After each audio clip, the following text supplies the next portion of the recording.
توڑتے نہیں ہیں، مولوی وہاں آ کے توڑتے ہیں جہاں بات آتی ہے نبی کو یہ خبر نہ تھی، یہ خبر نہ تھی، مولوی جہاں آ کے توڑتے ہیں۔ سمجھ آئی بات کہ مولوی کے ساری کی ساری طاقت رسول اللہ کے نام کے اوپر ہے، رسول کے نام پہ جان دیتا بھی ہے، لیتا بھی ہے۔ ایک کا والے کیا کشمیر کا اگر کوئی الجامع مشرفیہ ہے وہ جامعہ انوار العلوم ہے۔ اگر ایک دلیری کے اوپر میں بڑا پریشان ہوتا ہوں، جرأت ایک قوم جو کرتی ہے، جوان ہے کالج کے اندر پوری عمر صرف کی پڑھنے پڑھانے میں، پوری عمر پڑھتا پڑھاتا، ایم اے کی فزکس میں کیمسٹری میں پڑھنے پڑھانے کے بعد ہمارے پاس کوئی مولوی صاحب مجھے یہ دلیل ٹھیک لگ رہی ہے، میرے خیال میں یہ ٹھیک ہے، بلکہ پورا ہو جائے گا۔ میرے یار تیرا یہ خیال کہاں سے آیا؟ 15 سال اسکول میں پڑھنے کے بعد تو حدیث کے بارے میں خیالات کا اظہار کرتا ہے؟ کیا بات ہے؟ بے شک بے شک۔ میں تاریخی کلمات میں صرف اپنا آپ بیان کروں گا، اس کے بعد کیا کہنا چاہتا ہوں وہ دوسرے فکرے میں ہوگا۔ پوائنٹ بھی نوٹ اس تاریخ امپورٹنٹ۔ 8ویں کلاس سے چھوڑ کے پڑھنے کے لیے آیا، اس ٹائم تک پڑھتے پڑھاتے ہوئے زندگی کے 17 سے 18 سال گزر گئے، 17 سے 18 سال سے زائد، جس کے اندر میری درس نظامی شامل،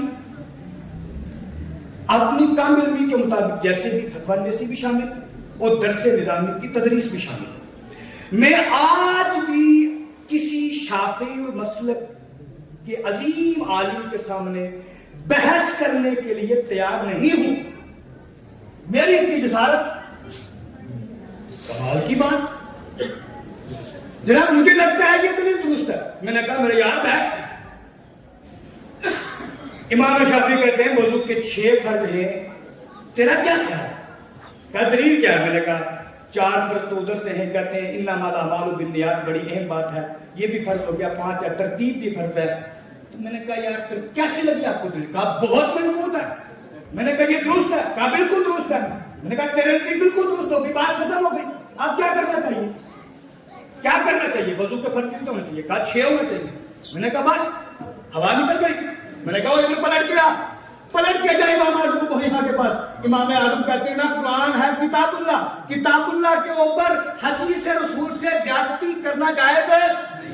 میں نے کہا یہ دلیل کیسی ہے؟ کہا یہ بھی اچھی ہے۔ میں نے کہا میرے یار ایسے ہی ہے، تو ایک طرف دیکھ کر ایک جاہل پلمبر کو کہتا ہے اس کی بات میری سمجھ میں آتی ہے، تو ایک رخ دیکھتا ہے، کبھی پلٹ کے کسی عالم کے پاس جا، جب تیرے سامنے وہ 10 طرح کی احادیث رکھے گا پھر تجھے سمجھ میں آ جائے گا کون غلط ہے کون صحیح ہے۔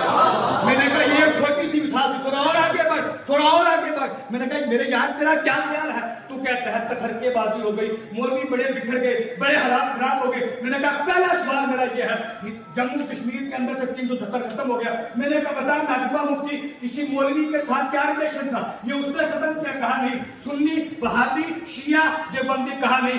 میں نے کہا یہ کیوں نہیں کہتا کہ ان سیاسی لیڈروں نے پوری سیاست کا بیڑا گرک کر دیا؟ کیوں نہیں کہتا؟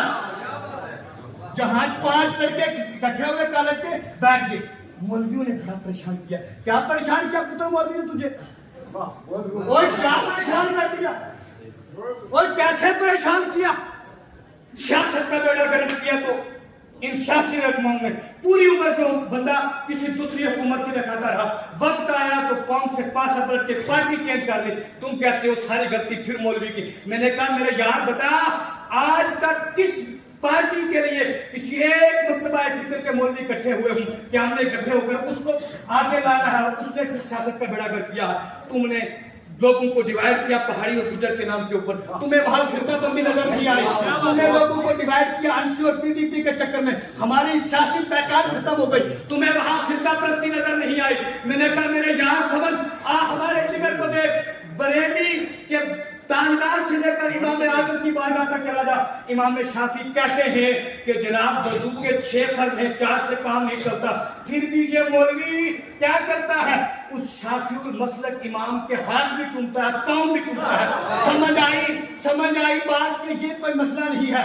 امام اعظم کہتے ہیں رفع یدین تکبیر تحریمہ میں ہے، بات کی ضرورت نہیں ہے، پھر بھی یہ مولوی اپنے شافعی استاد کے ہاتھ بھی چومتا ہے، پاؤں بھی چومتا ہے۔ بات سمجھ میں آئی کہ نہ مولوی توڑتے نہیں ہیں، مولوی وہاں آ کے توڑتے ہیں جہاں بات آتی ہے نبی کو یہ خبر نہ تھی، یہ خبر نہ تھی، مولوی جہاں آ کے توڑتے ہیں۔ سمجھ آئی بات کہ مولوی کے ساری کی ساری طاقت رسول اللہ کے نام کے اوپر ہے، رسول کے نام پہ جان دیتا بھی ہے، لیتا بھی ہے۔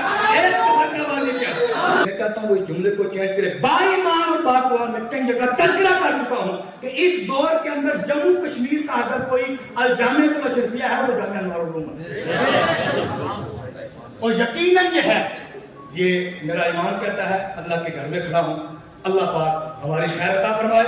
یہ چیزیں وہ ہیں جو بچوں کے اندر ذاتی کمپٹیشن ہے، جو مسابقہ ہے، یہ ہمیں یہاں تک لاتی ہے کہ ہم جتنے یہ دور جدید کے فتنے ہیں ان کا سد بات کر سکیں۔ یہ مسابقے، یہ جو کمپٹیشن ہے، یہ کس لیے ہوتے ہیں، اس کا میں نے سبب آپ کو پہلے بیان کر دیا۔ اللہ پاک میری بھی خیر فرمائے، آپ کی بھی خیر عطا فرمائے، اور میں بہت بہت مبارک پیش کرتا ہوں جامعہ انوار العلوم کے پورے اسٹاف کو، اور یہ حضرت مولانا مفتی سکندر حیات مصباحی صاحب دیکھنے میں ایک چھوٹا سا اسٹوڈنٹ اور بچہ لگتا ہے، لیکن الحمدللہ رب العالمین بچوں کے اندر جو نحو، صرف اور منطق کی شمع جلائی ہے، انشاءاللہ عز و جل ایک وقت وہ آئے گا جس طرح جامعۃ القادریہ کے بچے جب اشرفیہ پہنچتے تھے تو مصباحی صاحب فرماتے تھے کہ اب کسی اور جگہ کے بچے کو آنے کی ضرورت نہیں ہے، قادریہ والے آگے۔ انشاءاللہ ایک وقت وہ آئے گا جب جامعہ انوار العلوم کے بچے پہنچیں گے کہاں؟ اشرفیہ میں، انشاءاللہ پھر اشرفیہ سے آواز آئے گی کہ نانا اب کسی اور کو آنے کی ضرورت نہیں، جامعہ انوار العلوم کے بچے آ گئے ہیں، اور انشاءاللہ وہ وقت بھی آئے گا کہ یہاں سے نکل کے بچے ڈائریکٹ جامعۃ الازہر کے ساتھ میں انشاءاللہ پہنچیں گے، تعلیم حاصل کر کے آئیں گے۔ انشاءاللہ ہم حضور کے دین کے لیے کل بھی تیار تھے، آج بھی تیار ہیں۔ اللہ پاک کہنے سننے کے مطابق اپنے کی توفیق عطا فرمائے۔ میرے سارے ساتھ رکھے ہیں، بالخصوص میں یہاں بھولوں گا نہیں، مولانا قاسم صاحب نے میرے کو بڑی شفقت فرماتے ہیں، انہوں نے مجھے بڑی محبت اور ناز سے پالا ہوا ہے۔ حافظ صاحب کو میں وہ درجہ اس لیے دے سکتا ہوں کہ حافظ صاحب تو میرے والد بھی ہیں، انہوں نے مجھے گھر سے کھینچ کے لایا، اپنے گھر پہ رکھ کے پالا ہوا ہے۔ میں تمام ہی اساتذہ کا مشکور ہوں۔ سید صاحب تشریف فرما ہے، ماشاء اللہ سے خطیب پنٹ بھی موجود ہے، اللہ پاک